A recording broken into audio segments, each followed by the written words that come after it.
Ladies and gentlemen, as you are aware, there has been a lot of concern from the farmers on the inability of the millers to harvest their cane on time.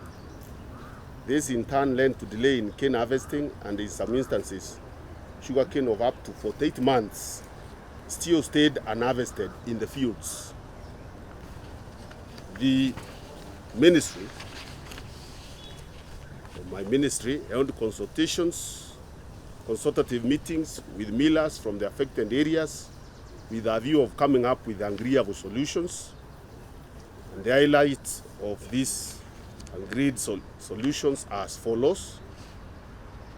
One, there was an urgent request by the millers for the government to roll out implementation of the Crops, Sugar and General Regulations 2020, whose impact would be coordination of the sugar sector, thus linking closely millers and the growers.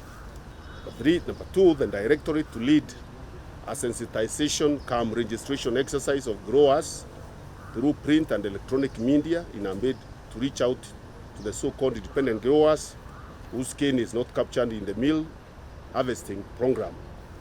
Millers were encouraged to enhance their capacities where possible, with special requests for the government also to fund the rehabilitation of state-owned mills, which would otherwise lead to absorption of the excess sugar cane. So enhanced capacities by some private millers through the setting up of new sugar mills. For example, West Kenya Sugar Company, Naitiri unit in Bungoma County is 80% complete and targets commissioning in August 2021. This will greatly enhance absorption of cane in the area and neighboring catchment. On the same note, the ministry notes that the other applications for setting up of new sugar mills in Siaya, Kilifi, Kisii, Uasin Gishu, and Tana River counties. We want to fast-track the processing of those new applications so that we can have other millers in all those other places to help improve, bring more competition, and also improve absorption of sugarcane from farmers, because we have many farmers now going back to invest in sugarcane growing. Ladies and gentlemen, as you may be aware, the ministry constituted an interim sugarcane pricing committee in line with the AFA and Crops Act 2013 and the Crops General Regulations 2020.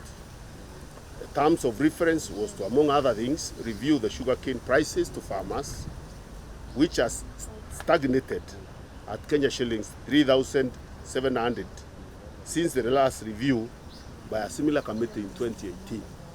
This formula gives the minimum recommended cane price to be paid to the farmer.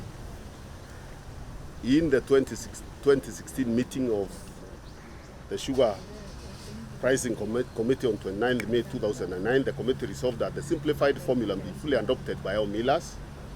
Consequently, the 1st July 2009 was taken as the commencement date for the implementation.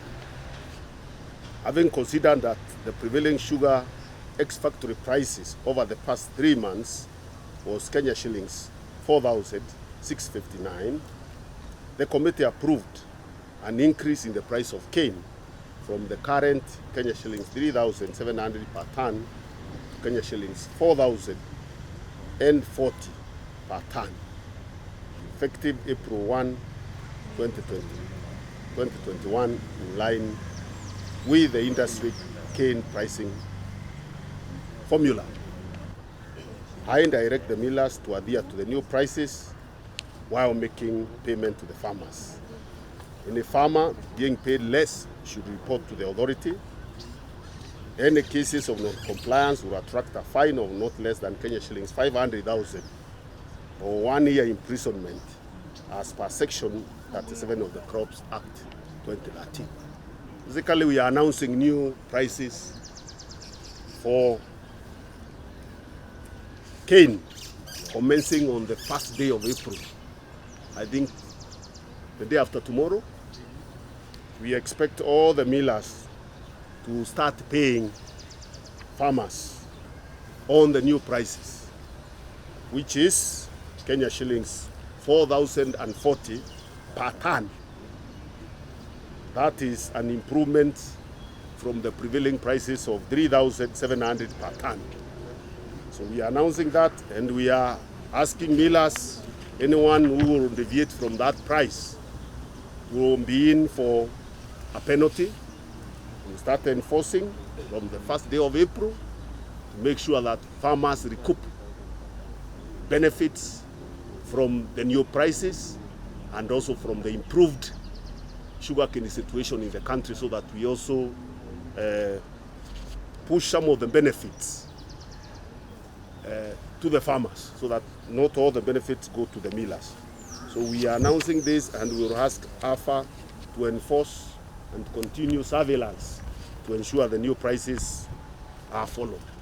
So we will be migrating to that system once we are through with this, with upgrading the other 2 CTUs.